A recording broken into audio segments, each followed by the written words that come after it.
So once again, welcome everyone to the Buddhist Path of Awakening course. This is on death and the Bardos, and we're working our way through Francesca Fremantle's Luminous Emptiness, the book. And today we're on chapter 12, the luminosity of death. And we're going to be talking about the days 1 and 2 and 3. I will talk about in Michael 4, 5, and 6. So this is the actual experience of death that we're talking about now. And you should be aware that what Buddhism teaches, these tantric teachings, these Vajrayana teachings, is that consciousness continues. The contents change. And the framing device, which is this, changes, it disappears in death. But consciousness always goes on. It's simply that what is being perceived or dealt with in consciousness is changing, just as it is throughout your life. In your daily life, you get up in the morning and you're in the bathroom, and then you're putting on your clothes, and then you're going out into the street. The contents of your consciousness are continually changing. But the consciousness itself, this awareness, inheres, continues, goes on. And that is what these teachings are talking about. They're talking about the way the contents of the consciousness change.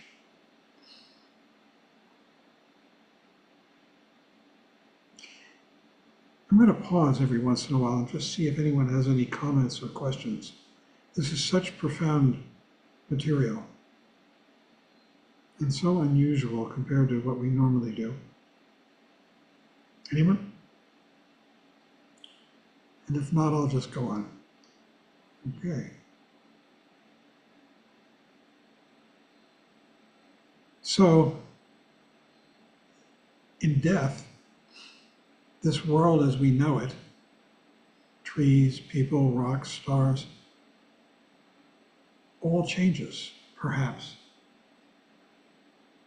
because we're losing all of our senses. The body is disappearing.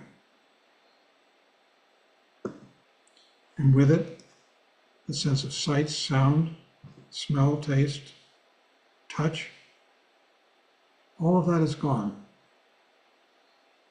But we experience something very similar before we die, in dreams.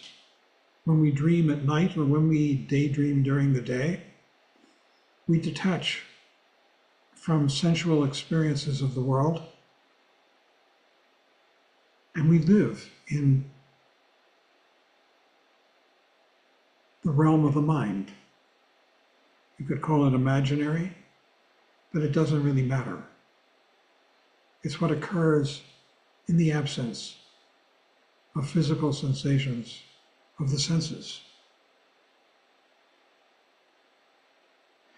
So we do experience this now, especially at night, which most of us, or many of us, hardly remember because the experience of day is so powerful.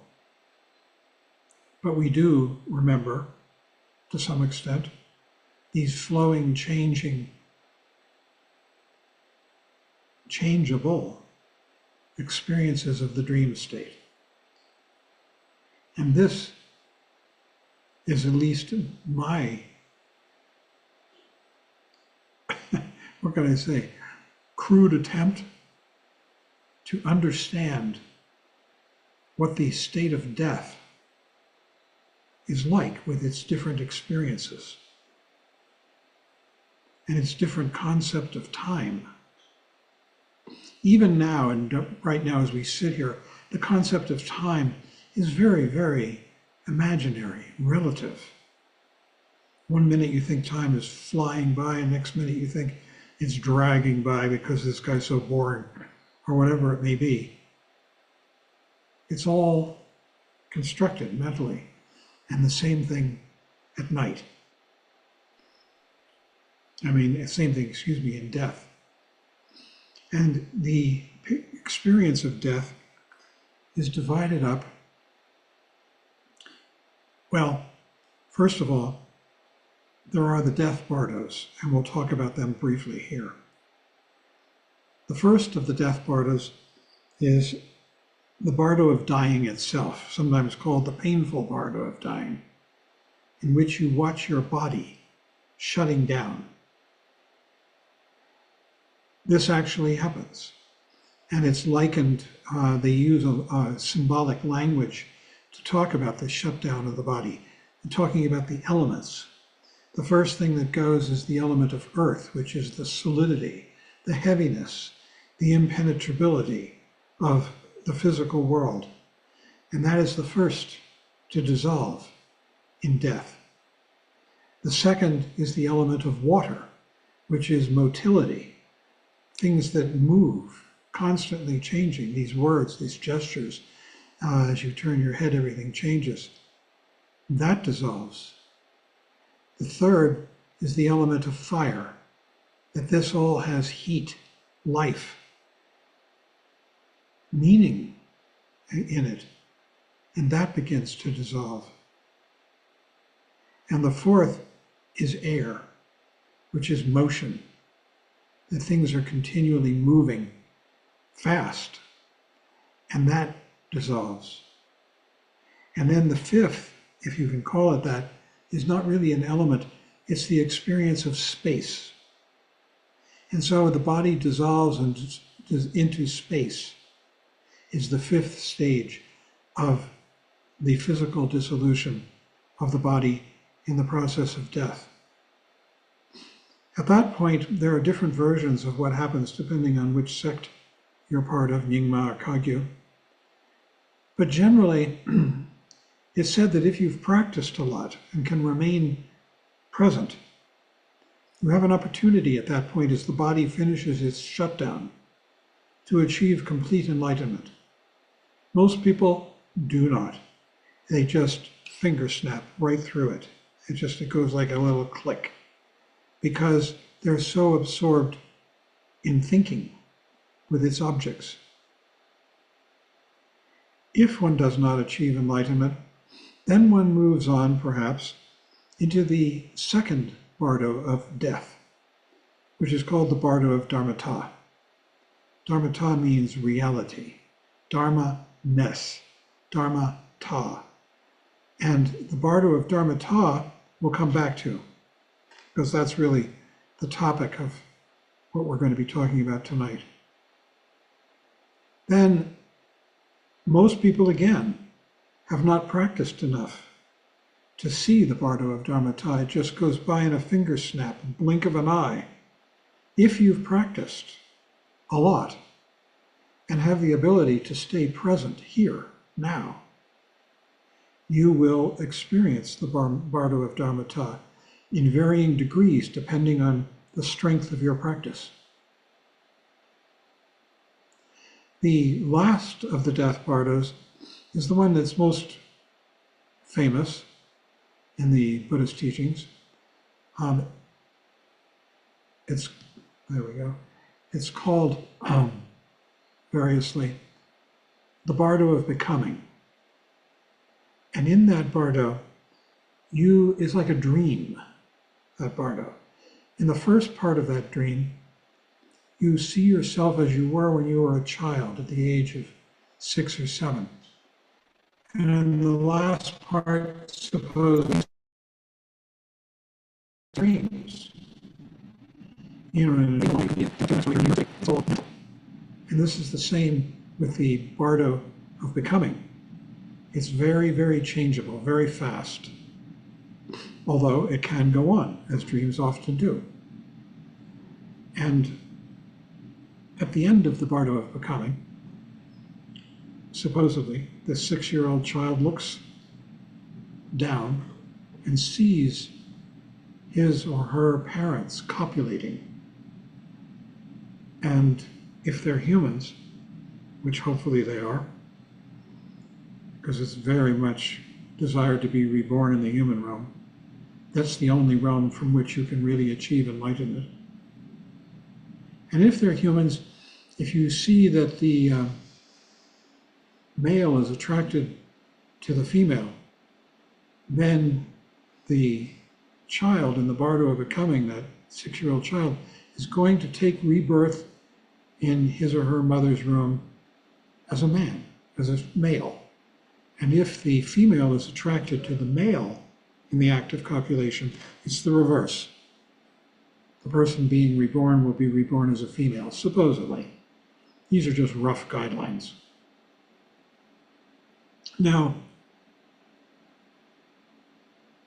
it's possible to remain for long periods of time in the bardo of dharmata. You remember, after death, there's the painful bardo of dying in which your body shuts down.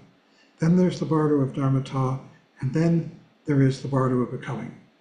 The bardo of dharmata for most beings goes by in a finger snap because they haven't practiced enough. But if you have practiced and developed the ability to remain present, then you will, for varying degrees of time, if you can even call it that. Time really doesn't exist in the bardo of dharmata, but there are measures, and you can live there and see this world as it really is. That's what the bardo of dharmata means. And what it really is the realms of the peaceful and wrathful deities. The peaceful deities are enlightened beings, Buddhas, Bodhisattvas, male, female. The wrathful beings are just that. They're wrathful, like this figure on the wall behind me. That's Dorje Trollo, the wrathful aspect of Padmasambhava. There's another one over here that you can't see. That is the Yamantaka. He's one of the 8 wrathful Harukas. There are many, many wrathful beings. And what they are, these wrathful beings, they're not just mean. That would be silly. What they are is wisdom that is so powerful that it cuts through delusion fiercely, forcefully. That's their wrath. It's the fierce, forceful quality with which they cut through ignorance and wake you up. Supposedly, they all say when they describe the bardo of dharmata that it's easier to look at the wrathful deities than at the peaceful deities. And this is a theme in this chapter too. The peaceful deities are so brilliant in their wisdom and in their clarity that it's very painful to look at them. It's as though it burns your eyes. So, what happens then, for most human beings who haven't practiced, is that they die, the body shuts down, they don't achieve enlightenment, they do experience the shutdown of the body. And I've said this before, the Dalai Lama used to say that he studied the descriptions of the shutdown of the body because he wanted to be there with it and know what was happening as it was happening. It's a good thing to do. The shutdown of the physical world, really. And then, for most people, they're immediately plunged into the bardo of becoming, which is sometimes called the 49-day bardo, as though it lives for 49 days, this experience of wandering in the imaginary world of a body of a child and eventually taking rebirth. They say it goes for 49 days, but that has to be figurative too, because there's no sun and moon, there's no light, there's no passing of time in that normal sense.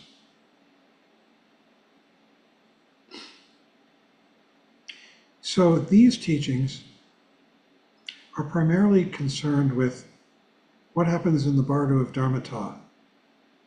If we have practiced enough, we will experience this, and we'll be dead, but we'll still be experiencing the bardo of Dharmata, because all death really means here is that the body has shut down, and the activities of the mind are following a particular set of patterns.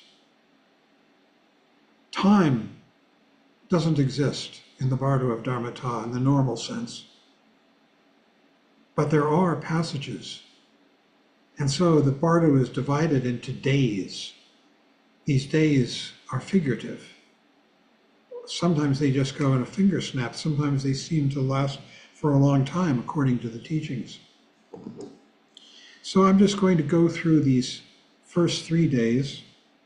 Michael's going to do days 4, 5, and 6, and we'll discuss them. The first day of the bardo of Dharmata. Remember, you no longer have a body. The body has died. This is purely a mental state. It starts out, the text reads, "O child of awakened family, after remaining unconscious for 4.5 days," this is figurative, we remain after, as we die and the body shuts down, there's a period before you enter the bardo of Dharmata. And during that time, it's typically called a 4.5 day period. These survivors are meant to treat the body of the deceased well, because it'll affect their state of mind. And so what happens is that, for instance, with my parents, we put them in coffins, and we sat with them and talked to them and told them that everything was okay, that they were going on a journey, a fabulous journey to rebirth and a new life, perhaps, and that they shouldn't be afraid.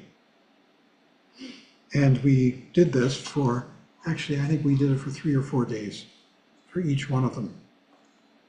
With my father, we had him at home in his bedroom in a coffin, packed with dry ice, because that was what the city of Boulder required, so that the body didn't rot in situ. With my mother, we moved her in that coffin to the meditation hall in downtown Boulder and put the coffin right in front of the shrine, and this is often done. And again, she was packed with dry ice, but you could go up, and I did, and kiss her and talk to her. Recently, a friend of mine, Bill McKeever, who was the 3rd president of Naropa, passed, and we had his body in front of the shrine and did a ceremony, the death ceremony called a Sukhavati. He's abiding in bliss, in the realm of bliss. So you remain unconscious for 4.5 days in this state, and at some point, then what happens is that the survivors take the body and burn it, incinerate it, which we did. We take it with the coffin, and we take it to the crematorium and put it through on rollers into the furnace, and it goes up in smoke. Michael, you look disturbed. Am I saying anything that you disagree with? Okay, good. And that happens, you know, it's figurative. They're saying 4.5 days in this text. I think we waited 3 to 4 days. And then it says, "O child of awakened family, after remaining unconscious for 4.5 days, you will move on." The consciousness moves on. The body may be gone. It will be gone. But the consciousness moves on. And awakening from your faint, you think, "What's happened to me?" Recognize it to be the bardo of Dharmata. At that time, samsara is reversed, and everything you see appears as lights and images of deities. That's what the world appears to you as. The whole of space will shine with a blue light. Then blessed Vairochana, he is the main Buddha. He is the most important Buddha. You will be doing practices with him for a long time. and he'll appear before you from the central realm. His body is white in color, and he sits on a lion throne, holding an 8-spoked wheel in his hand and embracing the mother, the queen of space. Her name in Sanskrit is Datu, what is it?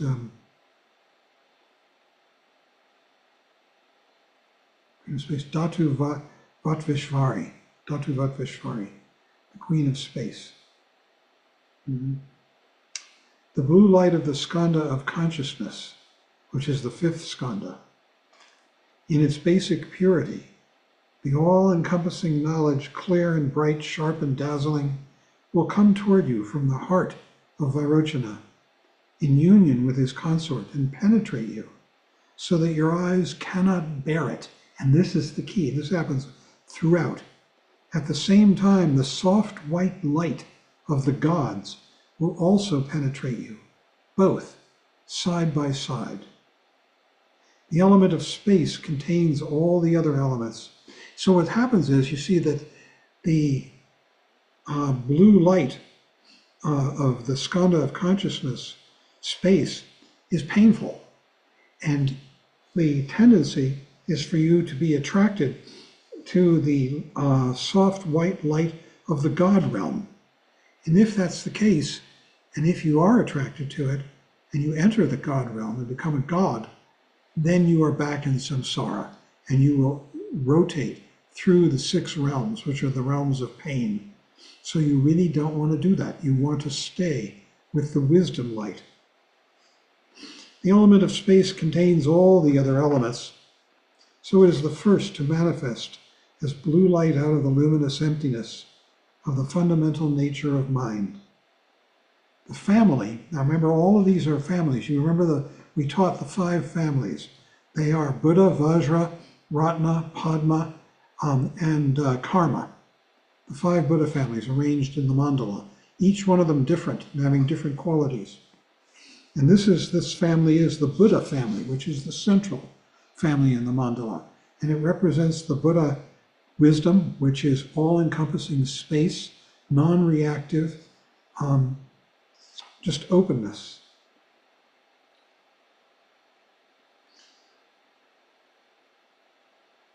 And he embraces the mother, the queen of space.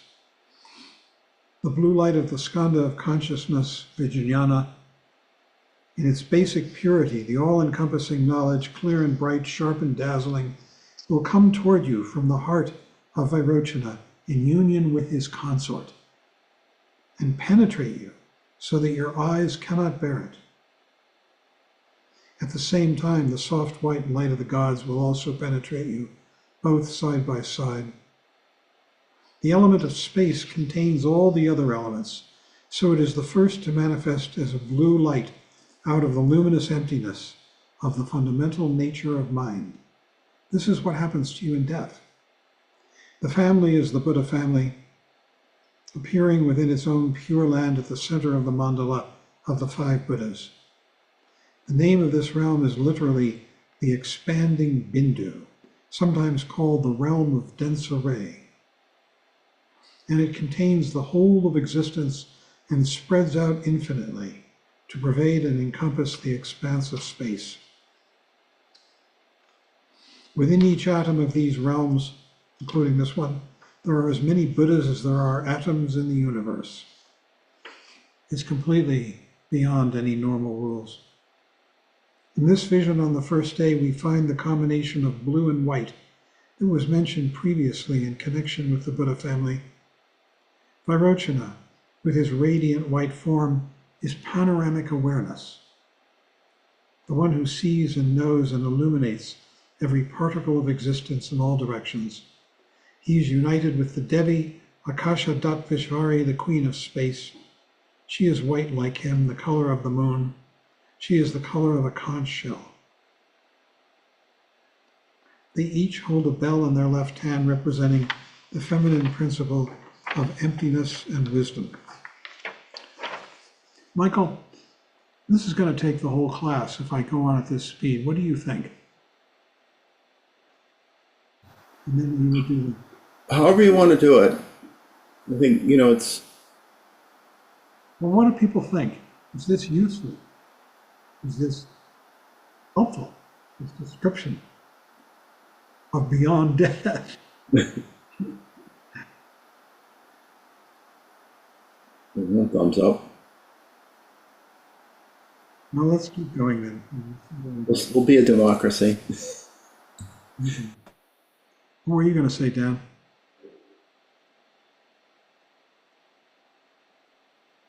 No, I was just giving it a thumbs up. I mean, it's useful. It's just, it's, Well, it's not it was, yeah, useful because this is where we're going, all of us, yeah, yeah. in time.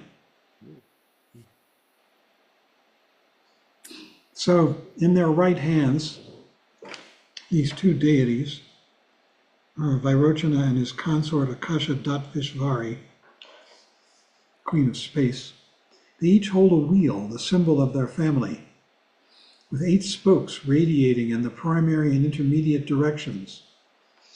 It represents universality. It is the wheel of Dharma, whose 8 spokes signify the Buddha's Noble Eightfold Path. The iconography of these images follows the Mahayana ideal, in which worldly splendor, beauty, and nobility represents spiritual perfection. This is what we have the opportunity to see. The male and female Buddhas are depicted as the king and queen of this realm, while the bodhisattvas, who appear on the following days, are princes and princesses. They wear the 13 Sambhogakaya adornments modeled on ancient Indian royalty and consisting of 5 silk garments and 8 items of jewelry of gold and precious gems. Who knows what we actually are going to see, but they're going to be beautifully adorned. All 5 Buddhas have thrones formed by lotuses, upon which a disk of the moon rests on a sun disk, and they all are sitting on this kind of a throne.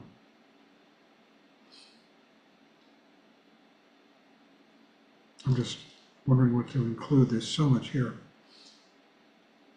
Sitting or standing on a lotus, which they are doing, indicates that the deities have not abandoned samsara for the peace of nirvana, because the lotus is a beautiful flower, but it grows out of the mud of confusion. And this is the very definition of samsara, confusion. Since the moon is silver or white, the color of semen, it represents the masculine principle of compassion and skillful means. The sun is gold or red, the color of menstrual blood, representing the feminine principle of wisdom and emptiness.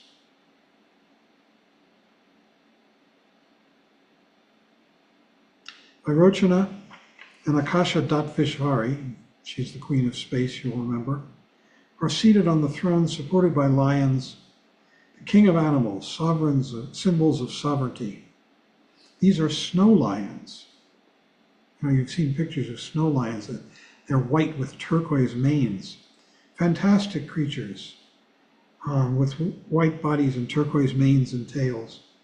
Using an animal as one's seat or vehicle means that on the one hand, one has completely overcome and transmuted the negative aspects of its instinctive behavior, and on the other, one has achieved and integrated its positive characteristics. The lion represents the 4 kinds of fearlessness by which the evil forces of the 4 maras are overcome. And then in the text, in a footnote, it gives what the 4 maras are. You can go and read them about them. I'm not going to go into them. The first is the Mara of the Skandhas, the Skandha Mara. Means it deceives us into believing in a self, and it symbolizes our clinging to forms, perceptions, and mental states as real, and so forth. And it gives 3 more Maras.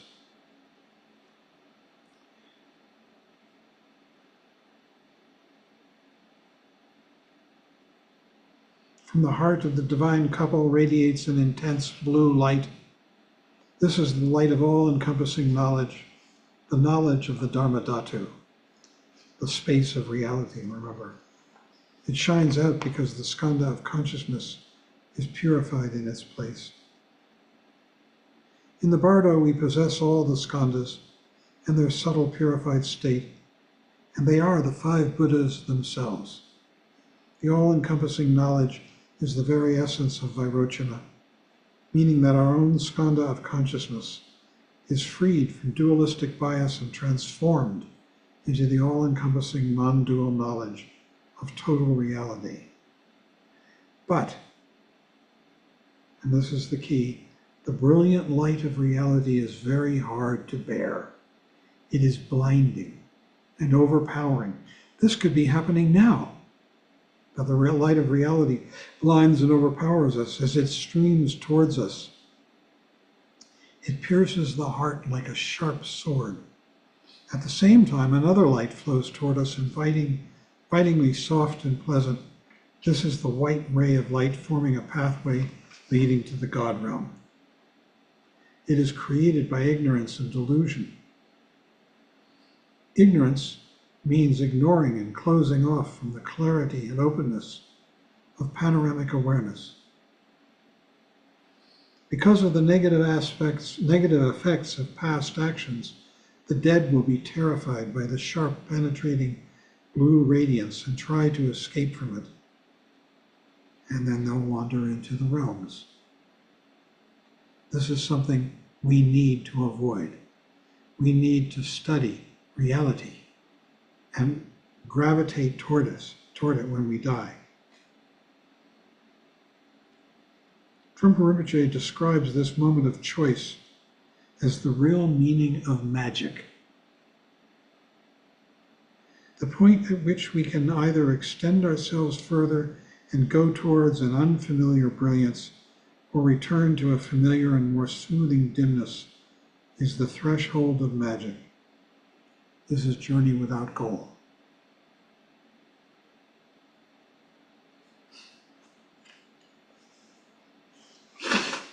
This threshold of magic will appear to you as beauty, soft, genuine, but hard to stay with because of our habits of neurosis. We are constantly drawn to unhappiness. It says, after the description of the vision on each day, the dead person is reminded of the corresponding verse from the aspiration prayer for deliverance from the dangerous passage of the bardo. And here it is, this verse. When through intense delusion I wander in samsara, which is what we do now, on the luminous path of all-encompassing knowledge, may blessed Vairochana go before me. Great Mother, the Queen of Space, behind me. Deliver me from the bardo's dangerous passage and bring me to the perfect awakened state. So we surrender ourselves to this reality, and this is something that we can and should be doing now. It's to whatever extent we can. Giving up wishful dreaming and coming back to the real, which is here all the time.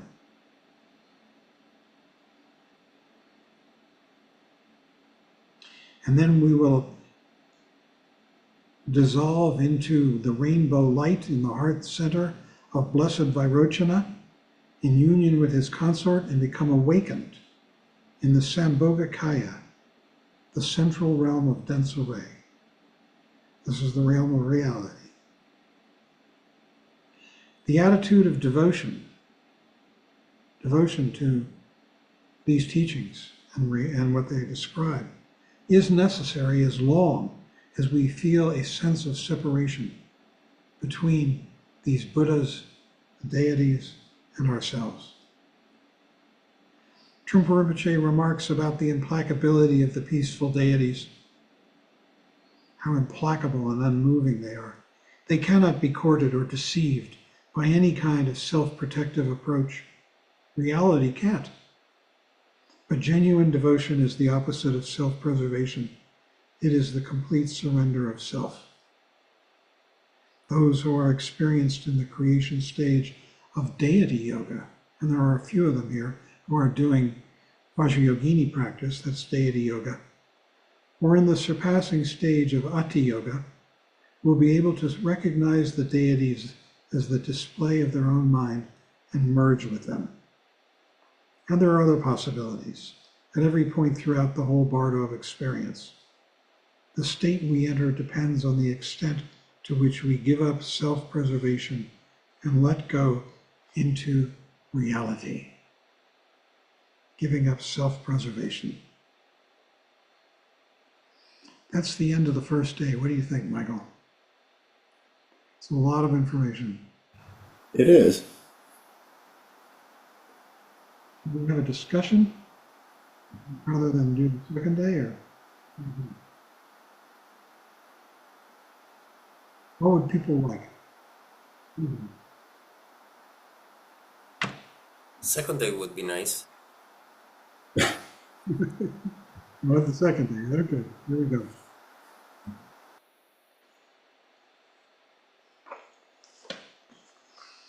Because of the karma resulting from ignorance and confusion, we may not have been able to respond to the first vision of the first day.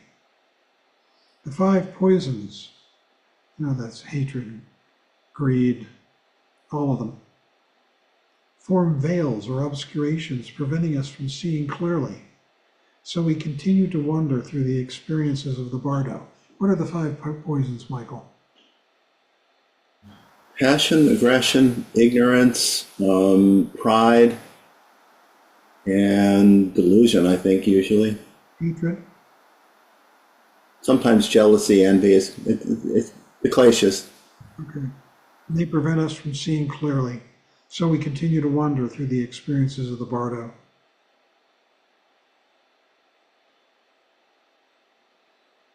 O child of awakened family, listen without distraction. On the second day, the white light of the purified element of water will shine. Then blessed Vajrasattva, Akshobhya, will appear before you from the blue eastern realm of manifest joy.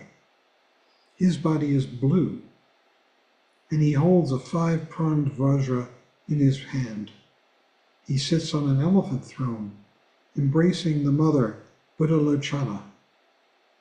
The 2 male bodhisattvas, Kshitigarbha and Maitreya, and the 2 female bodhisattvas, Lasya and Pushpa, surround them. So there are 6 images of the awakened state. The white light of the skandha of form, Rupa, in its basic purity, the mirror knowledge, dazzling white, clear, and bright, will come toward you from the heart of Vajrasattva, who is in union with his consort, and it will penetrate you, so that your eyes cannot bear to look at it. At the same time, a soft, smoky light of hell will also penetrate you, side by side with the light of knowledge, and you can guess which one we're being advised not to go toward, and which we will instinctively head towards.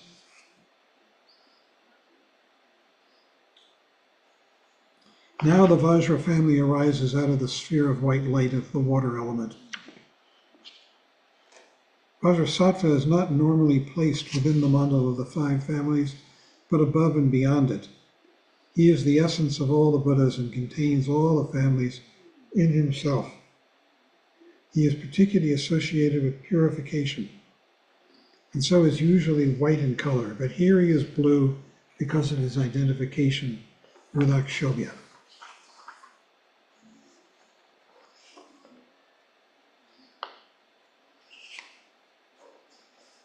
His consort is the Buddhalochana, who is the Devi of earth. And now we can see how the combination of water and earth qualities comes about through Akshobhya's union with Lochana, earth. They need each other, and they fertilize and support each other. Trungpa Rinpoche in his commentary pointed out that her name means Buddha eye, Buddhalochana. So she is the eye of awakening through which the solid, stable characteristics of Akshobhya, the Buddha, find an outlet. Each of the pair holds a bell in their left hand and a 5-pronged vajra in the right. The 5 prongs at each end of the vajra represent the 5 male and 5 female Buddhas, so that once again we're reminded of the principle of totality inherent in each of the families. Akshobhya and Lochana, male and female, are seated on a throne supported by elephants, suggesting immovability and the strength of the Vajra family. Around the central couple is their family of bodhisattvas, the sons and daughters of the Buddhas, as it were. This is all, it's like a dream state, but it's not a dream state. It's what death is, and that we could see, wind up seeing all this, that we don't see during the daytime. Now, during the Bardo visions, 16 bodhisattvas appear, 8 male and 8 female. They appear because they too are part of our nature, the bodhisattvas, who do good for others. Their stories are told in the Mahayana Sutras, and they embody the male principle of compassionate, skillful means, each in its own way. As a group, they represent the natural purification of the 8 kinds of consciousness.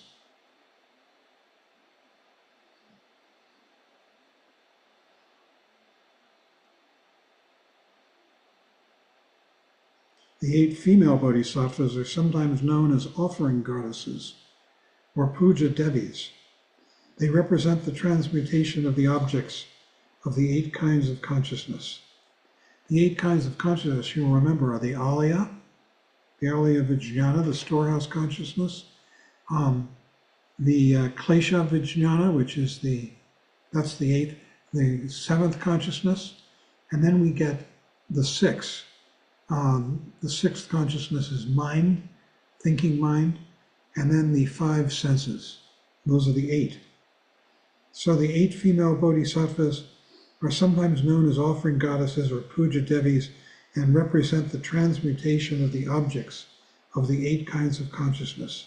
This means that everything that arises in the field of the senses of the 8 consciousnesses, including the mind, whether it is good or bad, pleasant or unpleasant, happy or sad, is offered to the awakened state and becomes an inspiration to awaken. We are giving everything. The feminine always symbolizes emptiness.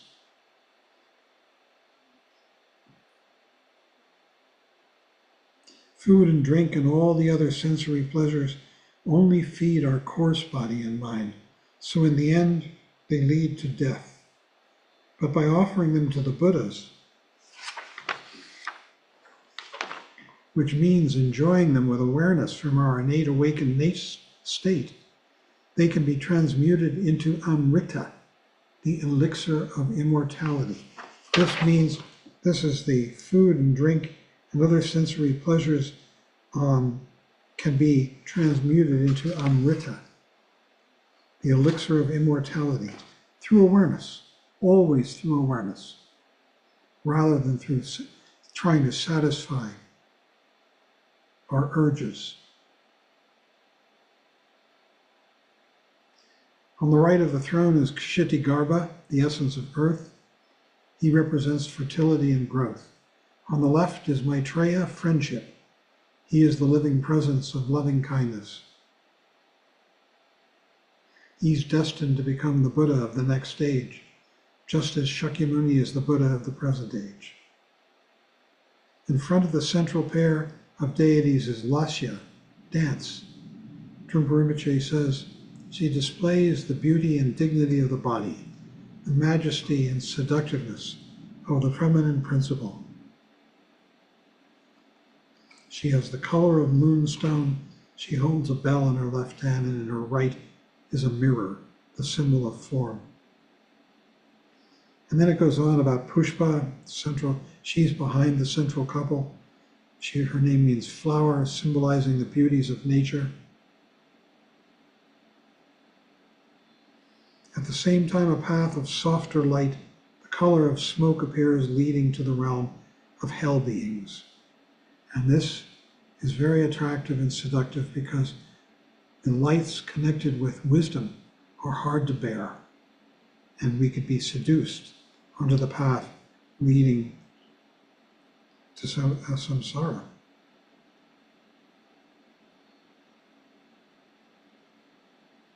He says, the clearer the smoky path will appear, and more comforting and inviting it will seem, in contrast to the dazzling light of total clarity and self-knowledge. So in death, this is our constant challenge, is to go toward wisdom, which is painful to look at, but is welcoming and which we can become one with.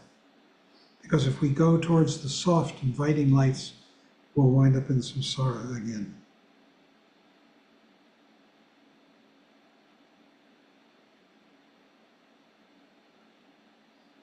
Now we can see more clearly how these days present us with a succession of visions of life in the light of the five families. All the families are complete in themselves, so nothing is left out. It is not that only the Vajra aspects of experience are present on the second day while everything else is cut out of the picture, but more as though at that moment we see our whole world through Vajra spectacles. Vajra is the second day. The objects of the senses arising from the skandha of form are crystal clear, sharp, and vivid. This is Vajra.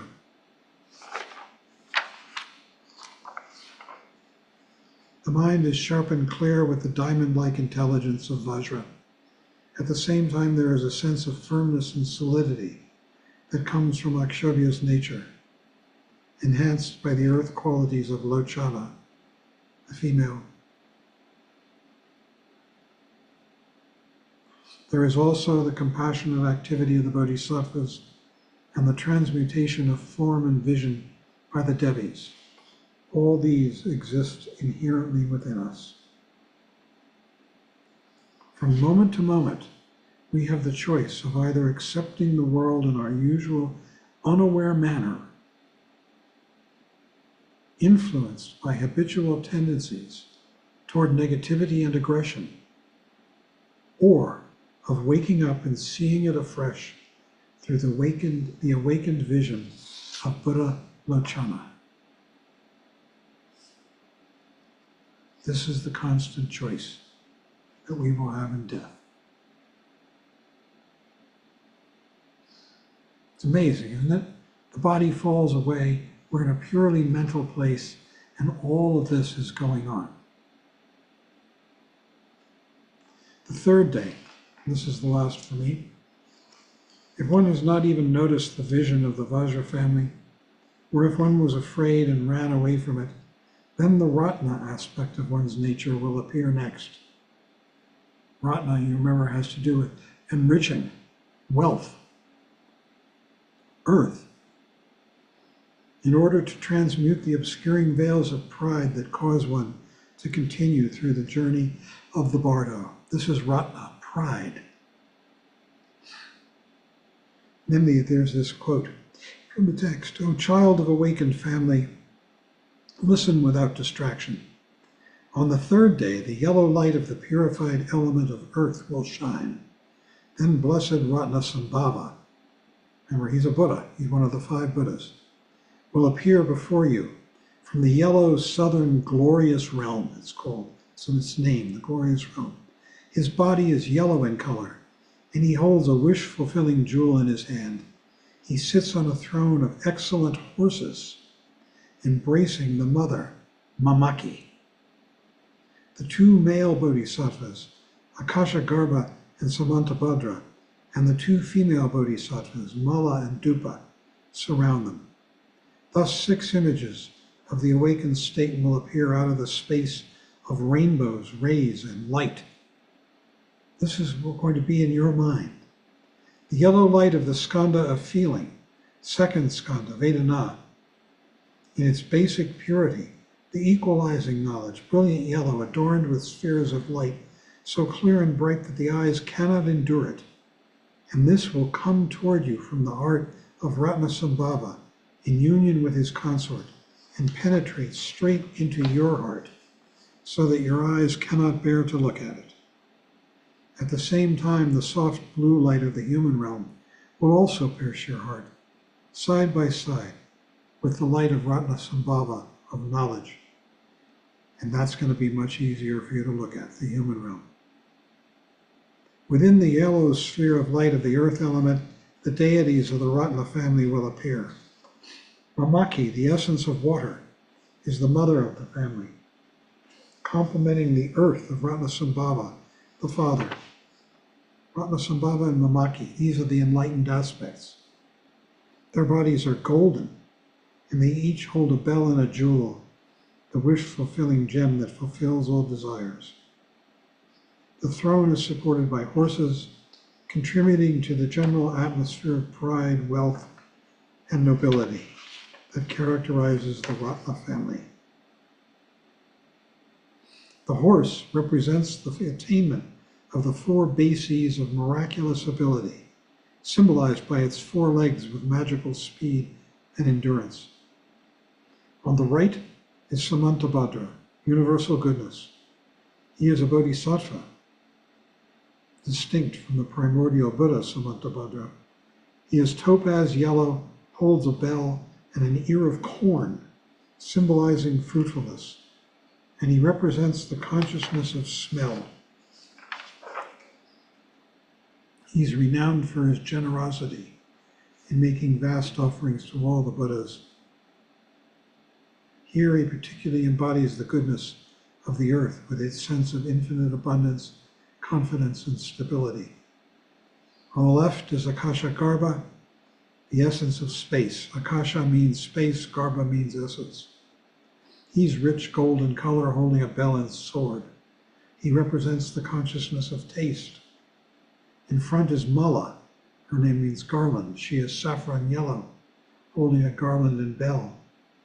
She offers these garlands woven from flowers of the earth, and she represents the concepts of all phenomena. Behind is Dupa, incense. She's yellow in color, of the Ratna family's symbolic jewel. The fragrance of her incense pervades the atmosphere, filling the whole environment with goodness and freshness. The equalizing knowledge shines from the heart of Ratnasambhava as a ray of brilliant yellow light. Because Mamaki is the essence of the element of water, the skanda of feeling that goes with water is now associated with the Ratna family. Feeling, the skanda of feeling, that's the second skanda, Vedana, is the root of all sensations, pleasant, unpleasant, or neutral, which in turn lead to the emotions. When the skanda of feeling is purified, it does not mean that the distinctions between sensations disappear or that we cease to experience emotions, but that we are no longer enslaved by them. The Ratna world is pervaded by an atmosphere of richness, enjoyment, and positivity. This is the key. Richness, enjoyment, and positivity. His pure land is called the glorious realm because all the glorious jewel-like qualities of enlightenment are manifested through it. All throughout, the instructions urge us not to be afraid of the brilliant light, but to go towards it. And then it quotes, "Rest your awareness upon it, relaxed in the state free from activity, or let yourself be drawn toward it with longing. If you recognize it," this is the dazzling yellow light, "as the natural radiance of your own awareness, even though you do not feel devotion and longing and do not say the aspiration prayer, all the light rays of light and forms of the deities will dissolve into you inseparably, and you will attain enlightenment." But the Ratna qualities can be distorted into the poison of pride. It enters our heart as a softer blue light leading to the human realm. Stay away from it. That is the inviting path of light of karmic imprints accumulated by your intense pride. you are attracted to it. You will fall into the human realm and experience birth, old age, death, and suffering, and never escape from the muddy swamp of samsara. So do not look at it, but give up pride. And here is the verse for this last day. When through intense pride I wander in samsara, on the luminous path of equalizing knowledge, may blessed Ratnasambhava go before me, great Mother Mamaki behind me, deliver me from the bardo's dangerous passage, and bring me to the perfect awakened state. By arousing genuine faith and trust in the reality of our awakened nature, as expressed through the Ratna characteristics, we can dissolve into the heart of Ratnasambhava and attain enlightenment in his glorious realm. And that's the end of the third day. I think what we're probably going to have to do, Michael, what do you think, is do the fourth day next week, Yes. 4th, 5th, and 6th, Yep. and maybe take a lesson from what works in the presentation and what doesn't. So feel free with your comments, please. This is death. Isn't this amazing? This is what we're all going to go through. What's interesting to me, and I've thought this before when I've read the Book of the Dead, the idea that we're presented with these two kinds of light, and that one is comfortable and familiar and habitual, and the other is brilliant and bright, and doesn't seem as familiar to us. And, you know, that, what's that? And hard to look at. Hard to look at. But I think like it's not hard metaphorically to see situations like that in life, where we kind of, know that we could or should do something different, be involved in something different, act in a different way, but we don't. Good point. Even in meditation practice. What practice? Even in meditation practice, Yeah. I mean, it's easy to just sort of sit when feeling good and health, but not so easy when something unpleasant arises or whatever. Anyway, Vicky has her hand raised. Vicky has her hand up. And she must unmute. Yeah, Vicky, unmute. There you go. That's what my question is about. What I've learned in my readings with Pema Chodron, I forget which of her books is, and it's Rest as It Is. She has a whole session on when Shenpa is one of her favorite words, when you're really uncomfortable with something and it won't leave you alone. That's what I try to do. Isn't that going to be helpful training? I mean, actually, in your meditation, welcome times when you're really uncomfortable and meditate on it. Do the observing and trying to let it pass. Really work at that. And I mean, I would think if we could do that every day, that would be a very helpful thing with this, because what you're saying is the light's unbearable. It's not just uncomfortable, it's unbearable. And to somehow sit with that, let it go by and come back. Is that something that would stick with us after we've passed and we're in these situations, having to make these choices? I think if it's realistic, if we're embracing the real, not just pain for the sake of pain, but we're embracing what's real, that, and its pain, that is useful. Yeah, painful experiences, using them in meditation. I mean, getting a little more active about it. Just accepting them as they are. Yeah. Without seeing it as better or worse than it is. I think Pema says if something's really challenging, that's enough. Well, Trungpa probably did too. That's a great opportunity. Don't turn away from it. Use it. You may not get as good an opportunity for a challenge again. She said that? Yeah. That's great. Well, I'm paraphrasing and interpreting because it was new to me. It's like you know, before I knew more about meditation, I thought, well, this just should be restful, and you know, I'll let the uncomfortable thing pass by, but it's a little more than that. It's like when it's really bothering you, try to sit with it. Don't confuse passing by with pushing away. It's kind of hard sometimes. That's a good point. Yes, it's not pushing away. We can just relax with the experience. Yeah, I think her book is Relax as It Is. That one talks about. We could think about what we could do as a group, individually and collectively, to further this teaching. That would be interesting, to say the least, and helpful for all of us. I mean, one thing I try to do, because 3 days a week I try to work with the dogs at the shelter and their distress, the stress level and stuff at a shelter.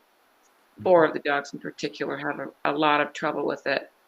And I've woken up at night worrying about them. And so I'm using it, continuing to go and do what I can to help them, but also to try to make more peace with, distressing that I can't, not to give up, oh, I wish I could do all these other things like get them out of there and get them homes. It's like, that's not in my power. My role is to be there in the moment with them and make a difference. And in any suffering, that's really what you do. So give me an example. Give us an example. Of one of the dogs, you mean? Of what you might do to help a dog. Okay, what I've done, there's this one dog named Noir. She didn't have so many problems when she first came. She was anxious, but she's developed a very strong reactivity to anyone new. It's very difficult, and new people, and then reactivity to certain dogs because other people are walking the dogs, and when the dogs that are still caged see that, there's this. It's called barrier aggression. So she is put so that we can actually not have to walk any dogs by her, and she can stay in a calmer state. She, at the beginning of the shift, is put in an outdoor enclosure further away, which helps her decompress and be very more peaceful, not have to be constantly triggered during the shift. And I go and spend time with her. She and I know each other, so she's comfortable with me. And I know her signals. When she's uncomfortable, she immediately has a certain look, so I read her well. And one thing I learned in my training is a certain kind of a touch therapy that actually helps an animal or a person go, get into parasympathetic nervous system mode, which is your rest and digest. And I started using it again with them. And even when things are going on and there's lots of barking and noise, I spend time with her and 3 other dogs that, just they never can relax. They have no peace during the shift unless we remove them, which we can't do. So that's very being in the moment with the dog. And I've noticed it's making a difference. She may not be able to stay in a state where she's getting more relaxed, but I sit and she runs away and then she barks at something and I just stay there kind of with where my hands were, where she was. And I keep saying the same gentle thing. I say, T-touch. And a couple times she's come back and gone straight under my hands afterwards. Wow. So she's, in other words, that she's thinking that felt good. I'm going to do that again. So I'm still experimenting, but that's other than just being with them and talking with them. That's something I can offer.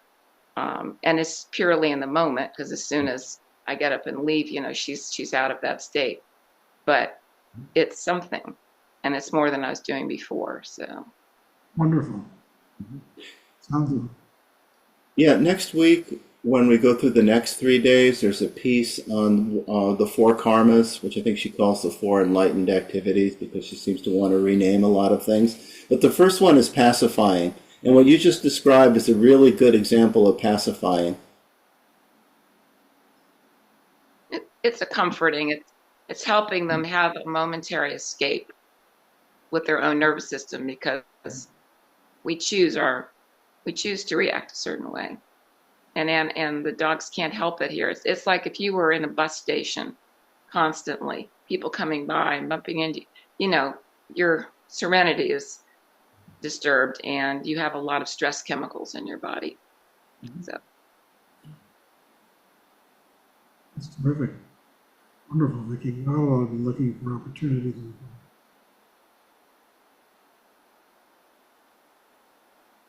our lives.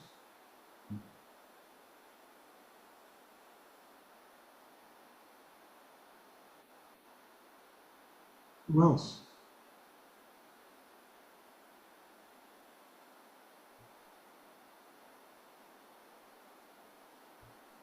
Isn't it amazing? Yeah, okay, wardrobe. Do we navigate these families and symbols in the same sequence regardless of which family do we belong to? So on the first day would be Vairochana, second day Akshovya, third day Ratnasambhava, and so forth, whether we are a Padma family person or a Karma family person? I don't know the answer to that. What do you think, Michael? I don't know either. The one thing that I do think is how long we experience each one of these might vary based on what we're more or less familiar with. I think, but I'm not even positive about that. But it seems to be presented in this order, but I'm not entirely sure why. But it I is mean, going to be an amazing experience for each one of us. Dying, losing this physical world. what they are doing is going through a typical arrangement of the mandala in relation to the family. So the Buddha family is the center, and then you have Vajra in the east, and Ratna in the south, Padma in the west, and Karma in the north. So it does follow that sequence.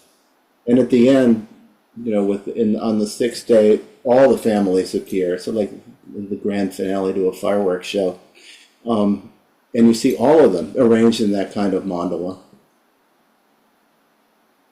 So, but I really don't know.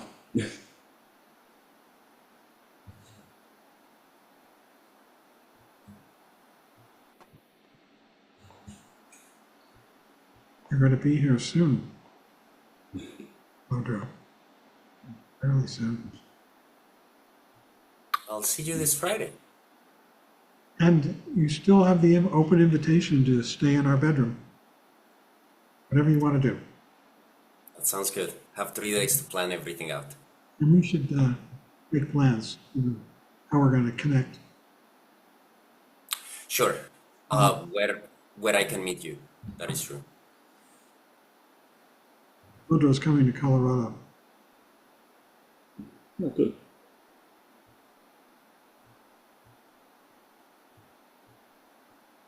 Anybody else? Mark, you have any comments? Hi. Oh, I didn't even know my audio was on. Oy, I hope I didn't make any noise. Anyway, uh, no, this is wonderful. The teachings are wonderful. I can't help but think I'm going to be drawn to the light, but I love the light when I walk. I love when the sun is out.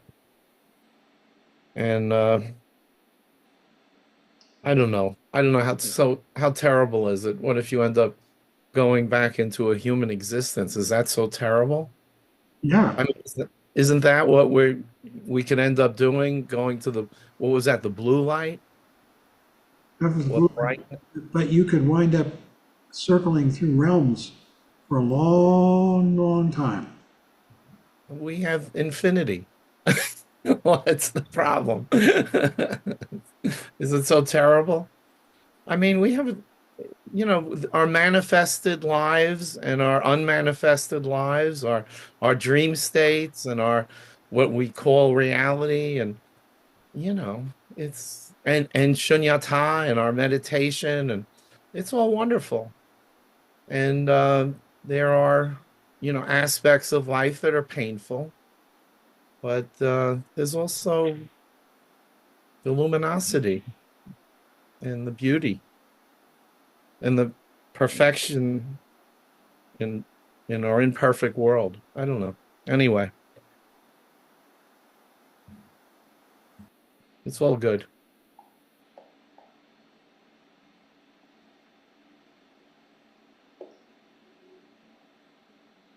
You're nodding in agreement, Dan. Yeah, I have the same feeling, but also I was thinking before when Vicky was talking that it was really wonderful to hear Vicky say that because it's Really? for the benefit of all sentient beings, it's the opposite. She was like she's the dog's therapy person, you know. Right. It's right. You were thinking that too, Mark? Yeah. Oh, Yeah. I think that's wonderful what she Yeah. does with the Yeah. dogs. As I think opposed that's, to and it's great for both of them. yeah, but as opposed to, see people with, call them therapy dogs, it's not this real distinction. It's different than a medical service animal, but I mean, Vicky's doing both. She's Hmm. the dog's, service person, right? I've been called that. This Yeah, is this yeah. is my dog's Great. therapist, but I need it. I need it. Yeah, Right now, well, that's how it works, there's so many things I can't do because of my health, and this means everything to me. It's only 2 hours when I go, It- but it yeah. it it keeps me wanting to be alive. It That's does. Well, Wow, wonderful. yeah. Very nice. So mutual. It's great, that's wonderful. Yeah.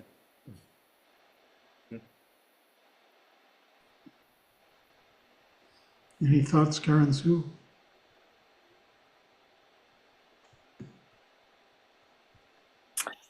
Um, just that I've had similar experiences with my dogs and doing T-touch on my former dog, who had a lot of anxiety and any kind of body work that you give as well, and that I give. I can only speak for myself. That I give when you're giving, you're receiving, and the years that I was doing massage therapy on a regular basis, there was this amazing silent exchange of energy and almost like this that's difficult to put into words. And as I would be giving massage, I was receiving the benefits of giving massage, which is quite was quite, and is still quite profound, but very, as I said, very difficult to put into words. And I found that animals, because we can't communicate like we communicate with humans, if I'm aware and open and in the moment, there's an exchange, and I think that's one of the reasons why this material is so familiar, profound, and most times for me very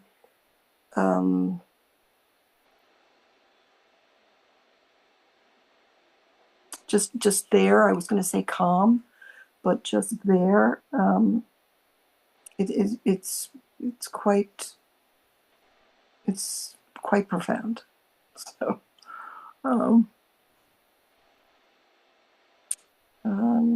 really grateful. Thank you. That seemed kind of rambly, but oh well. No, it's inspiring. Thank you.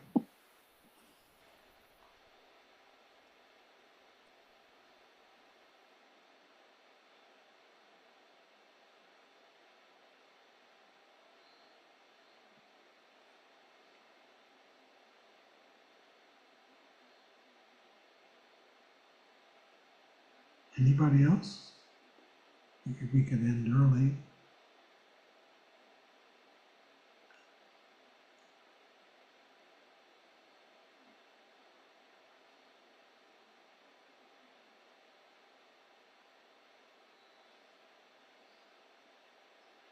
I keep thinking of that the book In Love with the World, that the Buddhist teacher who wrote In Love with the World. I think he's a Rinpoche, but Yeah, Mingyur Rinpoche. yes, and he's quite wonderful. And you know what I think might be very enjoyable for people is reading this book, because it's so wonderful the way he goes through the bardos, and we can really listen to his experience. I mean, it's really quite well written, and to everything. There's such a magical aspect to this, and to listen to somebody who's gone through it and his experiences, and then being snatched away. I don't want to ruin the ending, but he lives to write the book. But it's really a wonderful, I think, experience with the Book of the Dead.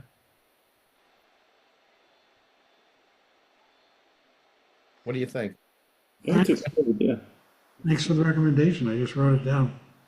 Yeah, I think it's a good idea. I like in the book also that he really describes the practice in real life. Right. He's out in the world, and how does he deal with? And having been to India, Right. The train ride, and him the train begging, stay, all of that. Yeah. I think everybody would. I kind of love that real life, kind of experience. It's really hard to connect with the magical aspects of this, I think, but to hear him go through it, I think can may be very helpful for people. It's a great idea, actually. Thank you. Sure. Thanks for that suggestion. Carolyn. Yeah, Philip Russell turned me on to that book. Oh, quite a little bit ago, and reading it enabled me to stay here and listen to you talk about the hell realms.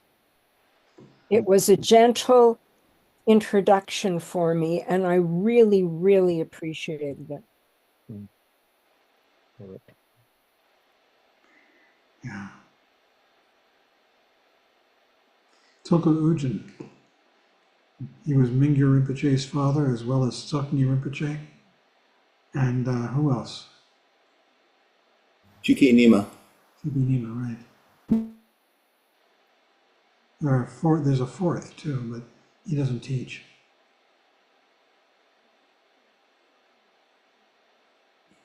He passed away, John. He died. Yeah, he did. Tulku Ujin passed. No, I mean the son did. I don't know if it's the oldest son, but Oh, second oldest, not the oldest. Yeah, it's first. well, perhaps we should end. Anybody else? It's wonderful to hear from you.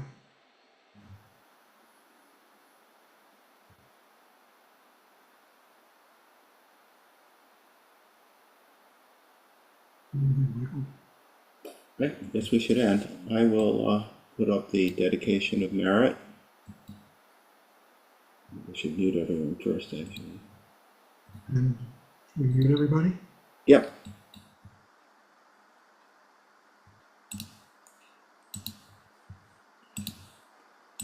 And we'll close by dedicating the merit generated through our study and practice for the benefit of all sentient beings. By this merit may all obtain omniscience, may it defeat the enemy wrongdoing. From the stormy waves of birth, old age, sickness, and death, from the ocean of samsara, may I free all beings. By the confidence of the golden sun of the great east, may the lotus garden of the Rigdon's wisdom bloom. May the dark ignorance of sentient beings be dispelled. May all beings enjoy profound, brilliant glory.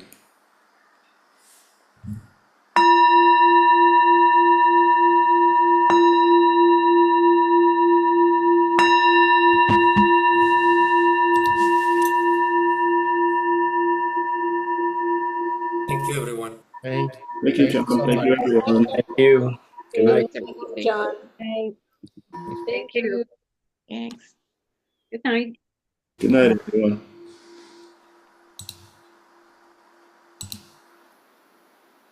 Okay. Good night. Talk to you later. Lovely class. You love the class? I said it was a lovely class. Can't understand you. It was a lovely class. People responded very positively, and it was quite beautiful. That's great to hear because I was had a lot of self-doubt about it. My experience with your teachings are they're almost always excellent.